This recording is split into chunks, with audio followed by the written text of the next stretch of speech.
بسم الله الرحمن الرحيم الحمد لله رب العالمين والصلاة والسلام على أشرف الأنبياء والمرسلين سيدنا محمد وعلى آله وصحبه أجمعين. Alhamdulillah, we begin by praising Allah subhanahu wa ta'ala for this opportunity for us to continue in our lesson in the commentary of the Aqaid of Imam al-Nasafi. And we begin by praying to Allah subhanahu wa ta'ala that Allah make this lesson a blessed one, a lesson anywhere our sins and are forgiven. May Allah subhanahu wa ta'ala answer in our prayers and protect us from all difficulties, trials and tribulations in dunya and akhirah. Ameen. Ya Rabbal Alameen. In our last lesson, we spoke about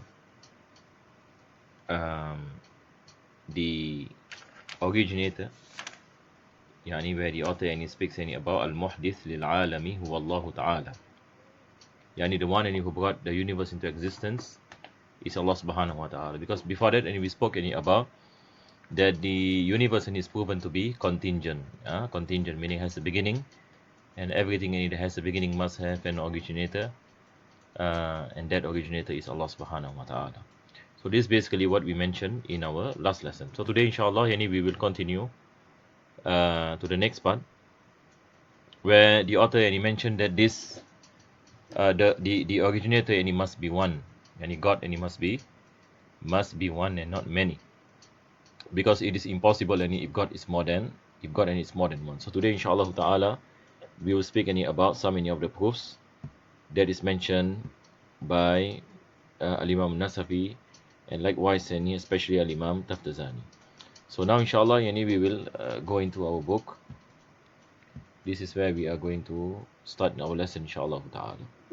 So Al-Imam Nasafi in Aqaid Nasafiyah, he mentioned after he speaks about Allah subhanahu wa ta'ala al-muhdith, the one who brought everything from non-existence to existence, and Allah subhanahu wa ta'ala has no beginning, and he is al-wahid. This is why he mentioned here Allah is al-wahid, and wahid basically Allah is one, and he is not many, and he is one.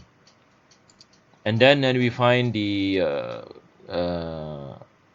Al-Imam Taftazani, and he mentioned in the commentary, he said يعني, that is an-nasani al-alami wahidun, that the creator of the universe is one. فلا يمكن أن يصدق مفهوم واجب الوجود إلا على ذات واحدة. So he mentioned that we cannot accept the concept or the terminology or the meaning behind the term wajibul wujud, except that God is one, except that God is one in essence. So now the word wajibul wujud, so let us go back and revise again what is the meaning of wajibul wujud. So here the author is saying, when we say that Allah subhanahu wa ta'ala is wajibul wujud, then he has to be one. This is basically what he's saying. If Allah subhanahu wa ta'ala, we say his existence is necessary, wajib, his existence is wajib, then he must be one. He cannot be more than one. طيب, we mentioned that only Allah subhanahu wa ta'ala is wajibul wujud. Other than Allah subhanahu wa ta'ala, in terms of existence, and is considered to be mumkinul wujud. So only Allah subhanahu wa ta'ala is wajibul wujud, and the meaning of wajibul wujud is that his existence does not accept any non-existence. Other than Allah subhanahu wa ta'ala are contingent beings, that's what we mentioned. The universe, human beings, animals, everything that we see, all of this are contingencies, meaning it accepts any non-existence, and is mumkinul wujud, its existence is possible, so it cannot be wajibul wujud.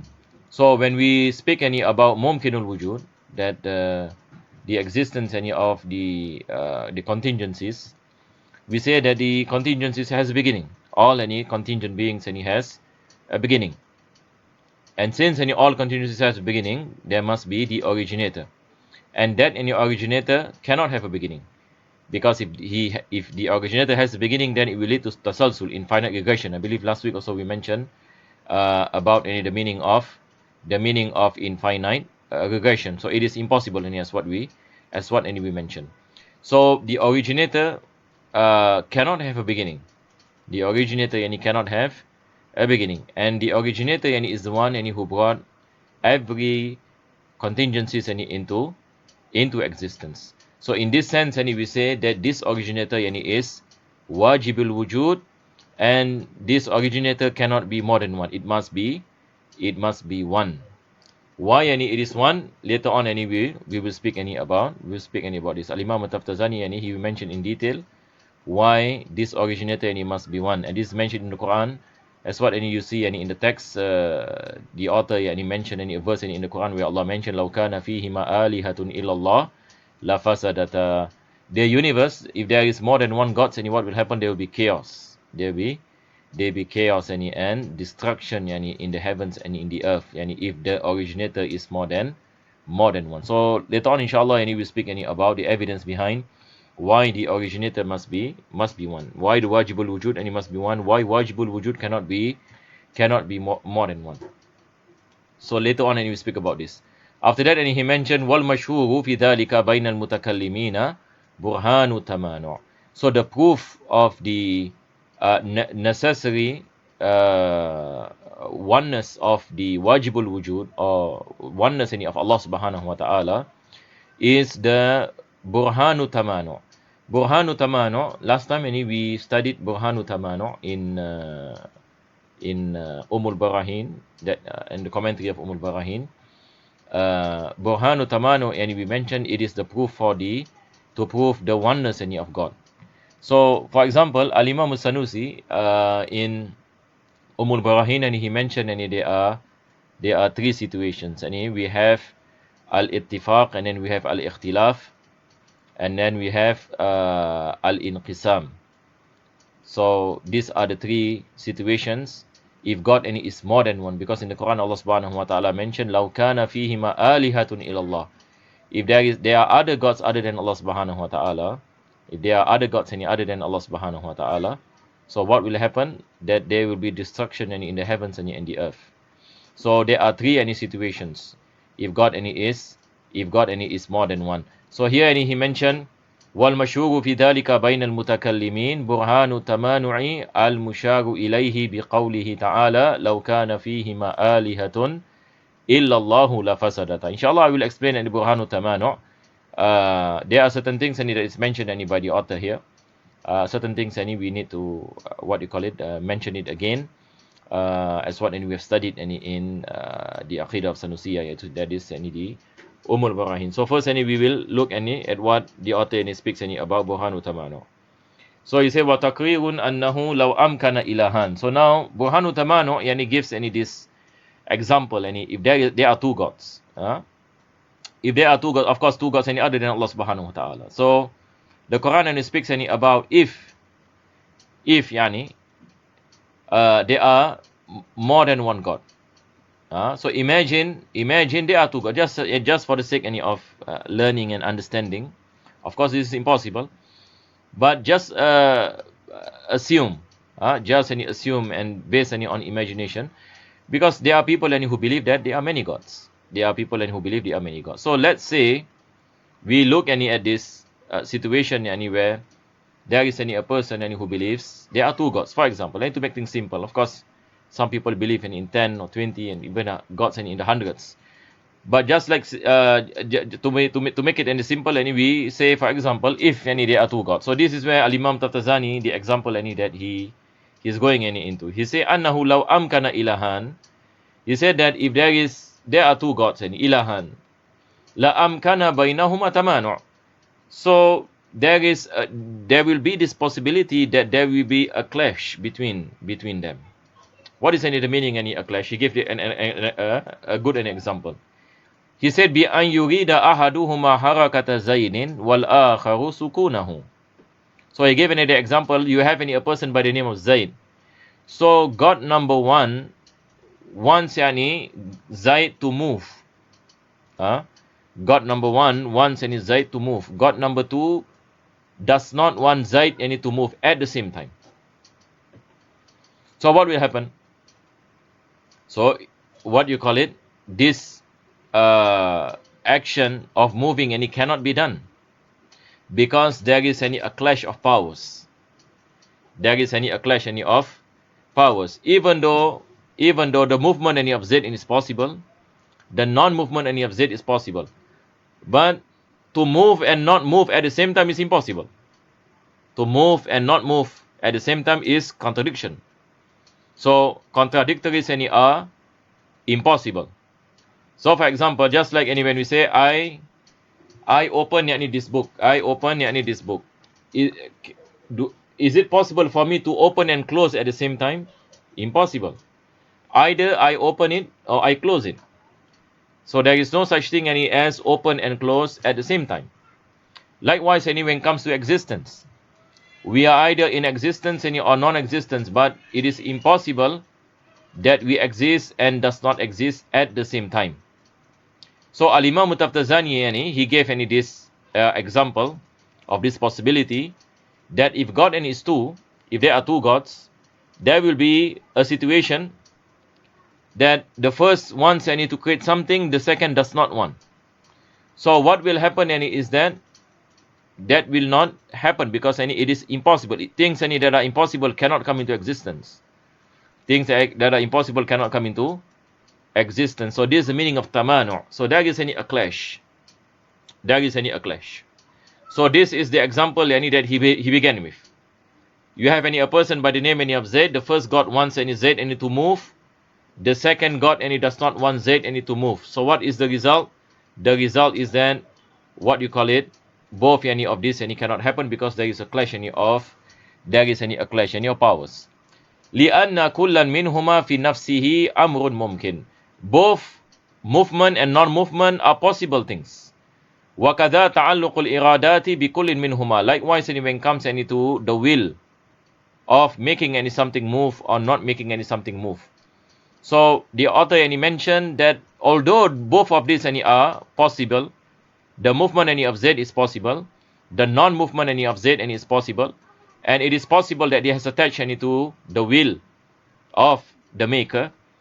He said, إِذَا لَا تَضَادُ بَيْنَ الْإِرَادَتَيْنِ. And that can only be possible if there is no clash between what you call it, the two wills. Now there is no clash between the two wills. بَلْ بَيْنَ الْمُرَادَيْنِ وَحِينَئِذٍ إِمَّا أَنْ يَحْصُلَ الْأَمْرَانِ فَيَجْتَمِعَ الضِّدَّانِ. So what will happen if these two wills clash? The first wants to create the movement of Z. The second one does not want to create the movement of Z. So what will happen is yajtami'u diddan, two contradictory things clash. So what you call it, we say this is impossible. This is impossible. The movement and non-movement cannot occur at the same time. Wa illa fayalzamu ajzu ahadihima wa huwa amaratul hudus.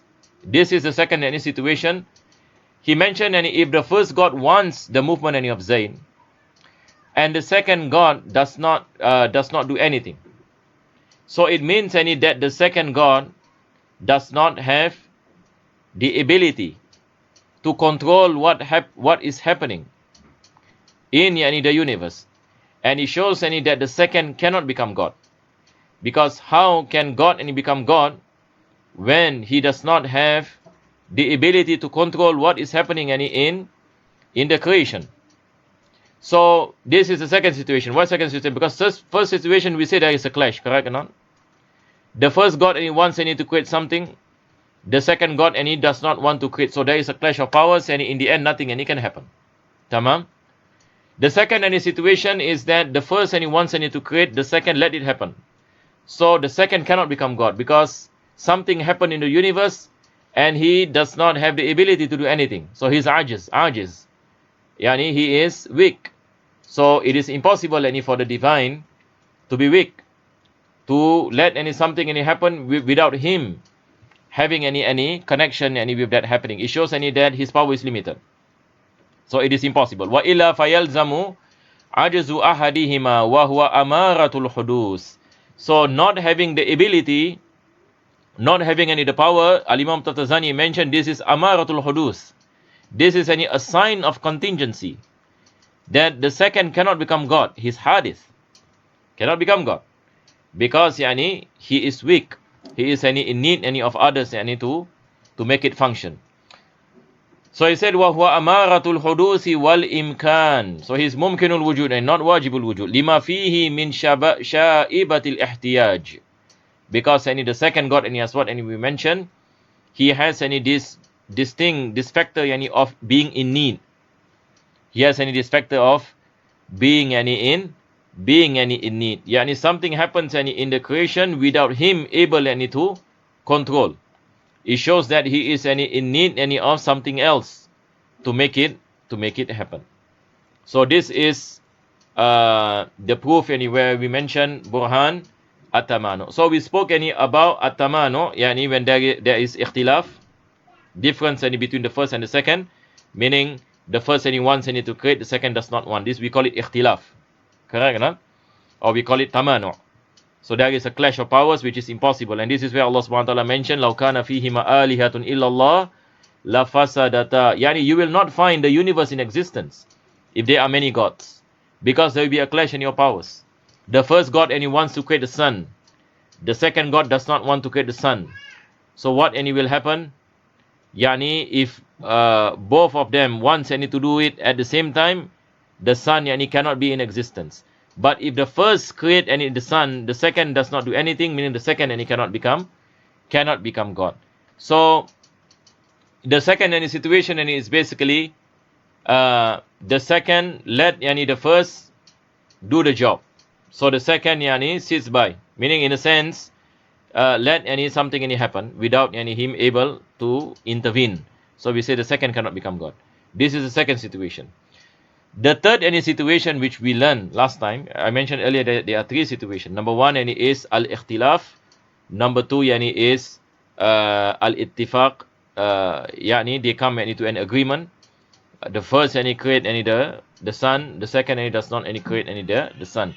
There is a third possibility. The third possibility, they work together. The first create the sun. The second also create the sun, in the sense that the first maybe create half of the sun. The second create the other half, meaning they work together to bring about creation. In this case, both cannot be God because they are in need of one another. The first is in need of the second, and the second is in need of the first. So here the author mentioned فَتَعَدُّدْ مُسْتَلْزِمْ لِإِمْكَانِ الْمُتَمَانِعِ الْمُسْتَلْزِمْ لِلْمُحَالِ فَيَكُونُ مُحَالًا. So he said that ta'addud, having more than one God, multiplicity in what you call it, in the originator and in the maker, in the wajibul wujud, or we say God or Allah. Say mustalzim li imkani tamanu' al mustalzim lil muhal. All this, when it brings about the possibility of differences between those gods, and this possibility brings about impossibility, lil muhal. فَيَكُونُ مُحَالًا. Then it is impossible. So if you have two gods, there will be differences amongst them, because we are speaking about two wills, two irada. The first wants to do this, the second wants the opposite. So what will happen? There will be a clash. There will be a meeting of two contradictories, which is mustahil. So this is itself is impossible. وهذا تفصيل ما يقال إن أحدهما إن لم يقدر على مخالفة الآخر لازم عجزه. And this is the second situation which I spoke about. He said that if the first does it and the second agrees with it and without doing anything, لازم عجزه. The second cannot become God. وإن قدر لازم عجز آخر. But if the first has the ability to do and perform it, the second does not do, the second cannot become God. But if the second do, the first does not do, the first cannot become God. So this possibility is at any point of time, if the first creates something and the second does not do anything, second cannot become God. But in the future, for example, if the second did something and the first does not do anything, then the first cannot become God. So both of them at the end cannot become the divine. وَبِمَا ذَكَرْنَا يَنْدَفِعُ مَا يُقَالُ إِنَّهُ يَجُوزُ أَنْ يَتَّفِقَا مِنْ غَيْرِ تَمَانُعٍ. So there is any this factor, one more factor he speaks any about al-ittifaq. I summarized it just now in earlier. So now the author Al-Imam Taftazani, what you call it, and he says that there is also any this possibility, what you call it, they come any to this agreement and come any to work any together. So all these things and he brings any about impossibilities. أو أن تكون الممانعة والمخالفة غير ممكن لاستلزامها المحال أو أن يمتنع اجتماع الإرادتين كإرادة الواحد حركة الزيت وسكونه معا. So again, and he mentioned that is impossible when two contradictories and he met, when there are two wills that clash.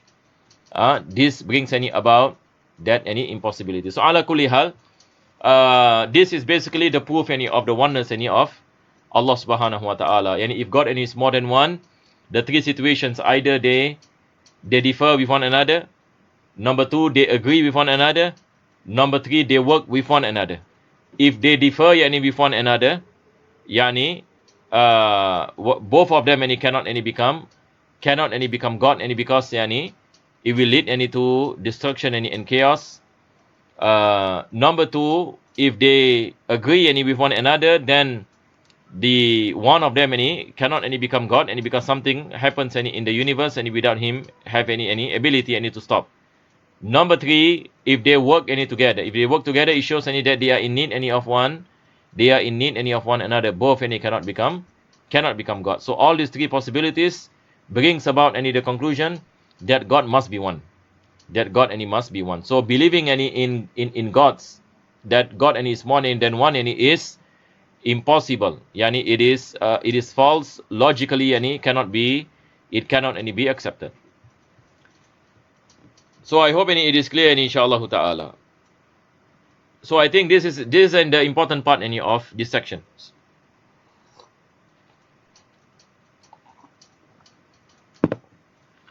Now we will go on. We will go on to the next part, where he mentioned Al-Qadim.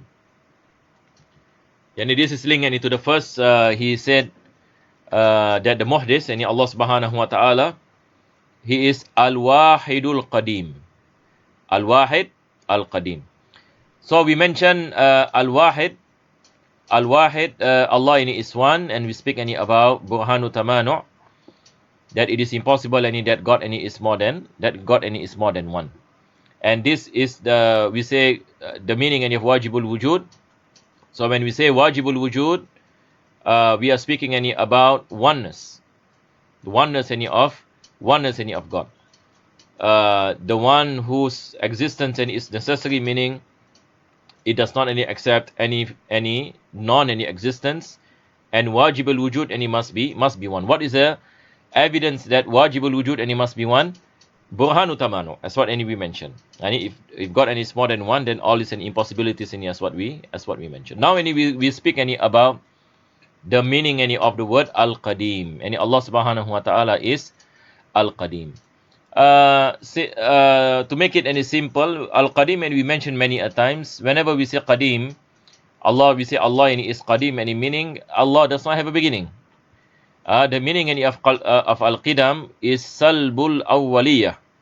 Salbul Awwaliyah. This is the definition of Al-Qidam. Al-Qadim goes back to Allah subhanahu wa ta'ala. Al-Qidam is the attribute and sifat salbiyah. So Al-Qadim Allah subhanahu wa ta'ala, that Allah is Al-Awwal. Where Allah mentioned in the Quran, Huwa Al-Awwal wal-Akhir wal-Zahir wal-Batin. Allah subhanahu wa ta'ala is the first, meaning he has no beginning. Al-Imam Taftazani mentioned هذا تصريح بما علم التزاما إذ الواجب لا يكون إلا قديما. So here he mentioned that the reason why Al-Imam Al-Nasafi mentioned Al-Qadim, the reason is to affirm or to emphasize on the meaning that the originator Al-Muhdith, Allah subhanahu wa ta'ala, has no beginning. Although we have understood before this that Wajibul Wujud, whenever we say Allah is Wajibul Wujud, we understood that he is Qadim, because the definition of Wajibul Wujud, he does not accept any non-existence. So when he does not accept any non-existence, and he must be qadim, because otherwise it's hadith, and hadith is not wajibul wujud. Hadith and is mumkinul wujud. So there are similarities in between wajibul wujud and qadim. This is basically what any is saying. Idil wajibu, say al wajib, yani al wajibul wujud, any the existence any of necessary. You say la yakunu illa qadiman. That wajibul wujud, and it must be qadim, because it is impossible that the necessary existence any of Allah subhanahu wa ta'ala is hadith. This is what you call it, cannot be wajibul wujud, that's what we mentioned. And the existence any of Allah subhanahu wa ta'ala, we say is qadim. La ibtida'a li wujudihi. This is the meaning any of al-qadim. La ibtida'a li wujudihi. There is no beginning to his existence. Idh law kana hadithan. So he said that if Allah subhanahu wa ta'ala is hadith, what does it mean? He said masbuqan bil adam. Hadith meaning it is began and with non-existence. And if na'uzubillah min zalik, if God and he has a beginning, meaning he is preceded by non-existence, lakana wujuduhu min ghayrihi. If God and he has a beginning, it means that his existence and he is from something else. Meaning, if something is contingent, it is created. So if it is created, it is in need of an originator. That's what we mentioned. Just like when we say the universe and it is contingent, meaning the universe has a beginning. So when we say the universe and it has a beginning, it is in need of the originator, the thing that originated, the thing that brought it from non-existence and into existence. So if God and he has a beginning, same thing. If God and he has a beginning, meaning there is something else in it that brought God and into existence, and this is any impossible. This is any impossible. Hatta waqa'a fi kalami ba'dihim anna al-wajiba wal-qadim mutaradifan. Yani some scholars and he mentioned that the meaning of al-wajibul wujud and qadim are same, what you call it, they carry any the same meaning, carry the same any meaning. But here Imam Taftazani and he mentioned and there is a difference. There is a difference. Although yani we say wajibul wujud must be qadim, but when comes any to the definition of wajibul wujud and definition of qadim, there are certain things any that are that differs. Although any the meaning any say we say that there are many similarities any within the terms. So this is basically what any his what you call it is going any to mention. He say lakinnahu laysa bimustaqim. He said to say that the meaning of wajibul wujud and qadim any is exactly the same. He said this is what you call it, not any totally right. Lil qat'i bi tarayul mafhumain. He said there are differences any between the two mafhum, any the two definition. Wa innamal kalamu fi tasawi. Then he mentioned that the similarities any between wajibul wujud and qadim. He said bihasab as-sidq. Bihasab as-sidq. What is any the meaning any bihasab as-sidq? As what I mentioned any earlier, we say that if something is wajibul wujud, it must be qadim. This bihasab as-sidq. Meaning you cannot imagine something is wajibul wujud but not qadim. Impossible. Because when we speak any about the definition of wajibul wujud, what is the definition of wajibul wujud? We say wajibul wujud is the necessity and existence that cannot accept non-existence. It cannot accept non-existence. It cannot accept non-existence not only in the beginning. So it cannot have a beginning, it cannot have an ending, but in between also he cannot accept any form of non-existence. So wajibul wujud is more general. We are not only speaking any about the beginning, but we are speaking any about at all times. At all times, wajibul wujud cannot accept non-existence.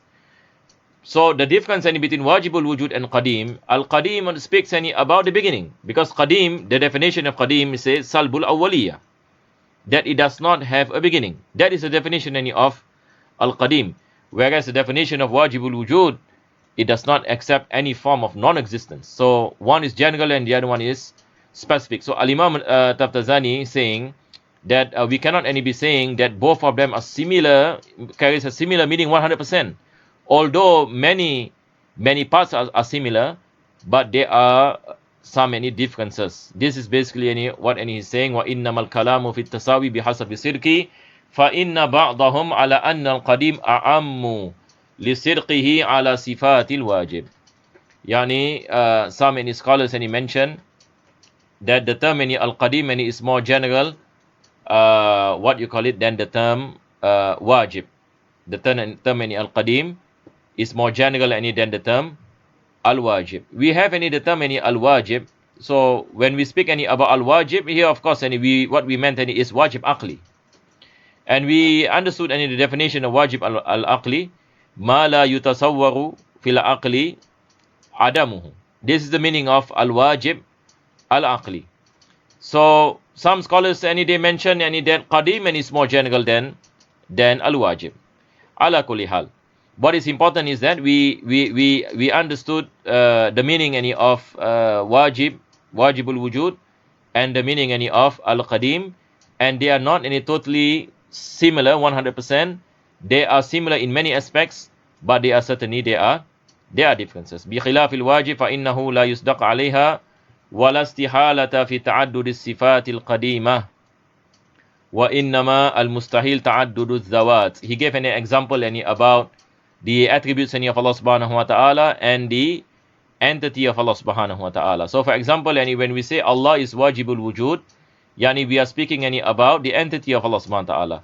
But when we say when we speak any about al-qadim, yani we speak any about, for example, the attributes any of Allah subhanahu wa ta'ala. So Allah subhanahu wa ta'ala has a few attributes, but his entity is one. His entity any is one, because attributes, as we mentioned, it subsists any within the entity. So there is no issue if attributes any are more than one. So we use the term qadim. We use any the term any qadim any when we speak any about the attributes, and we use any the term wajibul wujud, yani for the entity any of Allah subhanahu wa ta'ala. So basically any he mentioned that when we use any the term any qadim, there is no issue any when we speak any about any the attributes, even though the attributes any are more than one. But when comes any to the entity, what you call it, when we speak any about the entity of Allah subhanahu wa ta'ala is wajibul wujud, it is not any permissible to say that there are more than one entity, and it is any impossible.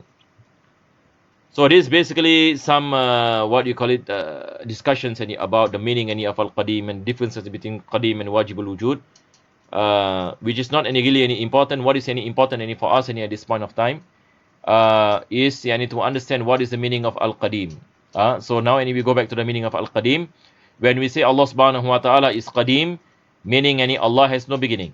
Tamam? Allah any has no beginning. When we say Allah subhanahu wa ta'ala is wajibul wujud, meaning any his existence any does not accept any form of non-existence. So it is impossible any that Allah does not exist any at any point of time, any that is impossible. If that happens, then he cannot be na'uzubillah min zalik, any God, and he cannot any what you call it, cannot be God, because and he has the characteristic of contingencies, and that is impossible. So now any we go on after any he mentioned qadim some any differences and about any the meaning any of the term any wajibul wujud, yani he mentioned Allah is al-hayyul qadiru, al-hayyu, all living.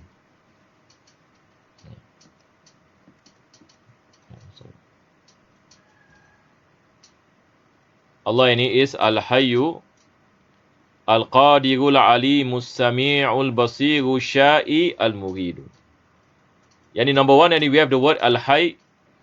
Last time we studied the meaning of al-hayy. Al-hayy comes from sifat ma'ani, that is al-haya. So al-hayy is ma'nawiyah, in our tradition. Al-qadir comes from al-qudra. And then alim, this attribute comes from the attribute of al-ilm, al-sami', al-sama', al-basir from basar. And then we have al-sha'i and al-murid. The meaning of sha'i and murid is the same. So al-sha'i comes from mashi'ah. Al-murid comes from irada. And irada, scholars of kalam, the mutakallimin, they mention that they are the same. Of course, linguistically there are differences, but in terms of the terminology within aqidah, they carry the same meaning. So when we say Allah subhanahu wa ta'ala has mashi'ah, no issue. The mashi'ah of Allah, mashi'atullah, meaning the will of Allah subhanahu wa ta'ala. Likewise, we say iradatullah. Iradatullah. Inna Allah, in the Quran also Allah subhanahu wa ta'ala mentioned yaghfiru liman yasha. Allah subhanahu wa ta'ala gives any forgiveness to whomever he wills. So even in the Quran mention yasha and yurid, And all this is permissible for us to ascribe to Allah subhanahu wa ta'ala. طيب. So then he mentioned after that لأن بديهة العقل جازمة أن محدث العالم على هذا النمط البديع والنظام المحكم مع ما يشتمل عليه من الأفعال المتقنة والنقوش المستحسنة لا يكون بدون هذه الصفات على أن أضدادها نقائص يجب تنزيه الله تعالى عنها. So he said that what you call it based on badiha. Badiha is we say that naturally it is easy for us to believe, easy for us to accept anna muhdith al-alam, that the one who brought this universe into existence. And he said ala hadha namat al-badi', when we look at this universe and how the function of the universe and the creation of the universe and the system and the perfection, wa nidam al-muhkam, the perfection of the system of the universe around us, ma'a ma yashtamilu alayhi min al-af'al al-mutqina, and the causes that causes all these effects that are perfect. For example, when we speak about the movement of the earth around the sun, we speak about the solar system, for example, there is perfection. The movement of the earth that moves around the sun is in a solid, perfect movement, where it is not too fast and it is not too slow, and it is consistent. And the distance between the earth and the sun is a distance there is not too close and too far. Imagine if the earth is too close to the sun, certainly we cannot live on this earth. It will be too hot. If the earth is too far from the sun, then vegetation will die. So subhanallah, look at the distance between the earth and the sun. Who is the one who specify the distance? Who is the one who specify the speed of the movement of the earth? Today we get 24 hours, correct or not, in a day. So today we understood that the earth rotates around the sun in 24 hours. The earth, the rotation of the earth come to the same point in 24 hours. So that is where we get our night and day. Who is the one who has ordained this to happen? Certainly it cannot be human beings, and we don't have control about the universe, correct or not? Human beings, we do not have control over the sun and the moon. So the author is saying, look at the universe and look at the perfection, look at the system, and look at the function that this universe is functioning perfectly. And this is where Allah subhanahu wa ta'ala mentioned Tabarakalladhi biyadihi al-mulku wa huwa ala kulli shay'in qadir alladhi khalaqa al-mawta wal hayata liyabluwakum ayyukum ahsanu amala wa huwa al-azizul ghafur alladhi khalaqa sab'a samawatin tibaqa ma tara fi khalqi ar-rahmani min tafawut farji' al-basara hal tara min futur ثم ارجع البصر كرتين ينقلب إليك البصر خاسئا وهو حسير ولقد زينا السماء الدنيا بمصابيح وجعلناها رجوما للشياطين وأعتدنا لهم عذاب السعير. Allah speaks about, look, Allah said, look at the perfection of the universe. هل ترى من فطور? Do you see any shortcoming in the creations of Allah subhanahu wa ta'ala? So this is subhanallah, the Quran speaks about the importance to ponder upon the creations of Allah subhanahu wa ta'ala. Inna fi khalqi samawati wal ardi wa ikhtilafi al-layli wan nahari la ayatin li ulil albab alladhina yadhkuruna Allah qiyaman wa qu'udan wa ala junubihim. In the creation of the nights and day, the creation of the heavens and the earth, all this are signs li ulil albab, for those who are able to use their intellectual capacity that Allah bless them with, enable to come to the conclusion that there is no creator but Allah, there is no originator but Allah subhanahu wa ta'ala, that this universe is contingent, that He has a beginning, and Allah subhanahu wa ta'ala is one and not many, and Allah is all powerful, all living, all willing. So all these things, all this perfection that we see manifested in the creation and in the universe, all these things are signs for us to come to the conclusion that the maker of this universe must possess these attributes: al-hayy, al-qadir, al-alim, al-sami', al-sha'i, al-murid. So this is where Imam Taftazani and he mentioned, he said, La yakunu biduni hadhi sifat.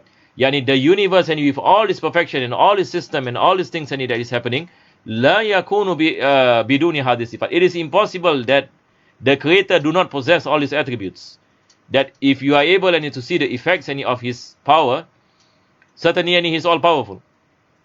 Certainly and he is all living. Certainly and he is all knowing. Otherwise, any how can Allah subhanahu wa ta'ala created any universe with all its any dysfunctions and all any disperfection in place. Certainly any he possess knowledge. He is all hearing, all seeing. So this is the basis here. Al-Imam Taftazani mentioned, it is impossible any to imagine that the maker or the originator, that Allah subhanahu wa ta'ala but do not possess any of these attributes. So he said that ala anna addadaha naqais, and the opposite any of these attributes are shortcomings, and the opposite of al-hayy is mayit. Yani if you say that Allah is not all living, meaning he's dead, impossible. If you say that Allah subhanahu wa ta'ala is not al-qadir, any meaning he's ajiz, he does not have any ability, it is impossible. When we say the opposite of al-sami' is deaf, it is impossible. Al-basir is blind, impossible. Al-murid al-mukrah, and we say if Allah does not have a will, and meaning he's forced, it is any impossible. It is the meaning of ad-dad, yani the opposites. He said, yajibu tanzihullahi ta'ala anha. It is wajib any for us, any Muslims, to believe that Allah subhanahu wa ta'ala is free from all any these shortcomings, meaning Allah has no shortcomings in his attributes. Wa aidan qad warada syar'u biha. And likewise, and he said that the the revelation, and he has proven. The Quran and the Sunnah, for example, speaks any about these attributes, that Allah subhanahu wa ta'ala is al-hayy, al-qadir, al-alim, al-sami, al-basir, al-murid. And this one, and we study any in sifat al-ma'ani. Wa ba'duha mimma la yatawaqqafu thubutu syar'i 'alayha fa yasihu tamassuku bi syar'i fiha kat-tauhid. So he mentioned that the proof within the Sharia, is enough for a Muslim to come across these attributes and to believe in these attributes. Kat tawheed, like believing in the oneness of Allah subhanahu wa ta'ala. For example, we have any verses in the Quran, Allah speaks about his oneness. Qul huwallahu ahad. Say that Allah subhanahu wa ta'ala is one. Bi khilafi wujudi sani' wa nahwi dhalika mimma yatawaqqafu subutu syar'i alayhi. And when comes to the existence of the creator, the author mentioned it is mentioned in the revelation of the Quran and the Sunnah. Shari here goes back to the Quran and the Sunnah of the Prophet sallallahu alaihi wasallam. And basically what the author mentioned, there are two types of proofs, and we have dalil naqli and dalil aqli. Dalil naqli and dalil aqli.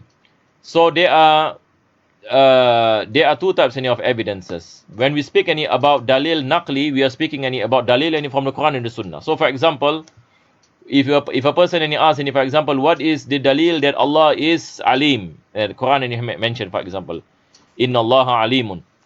What is the dalil that Allah subhanahu wa ta'ala is one? We say the Quran speaks, qul huwallahu ahad.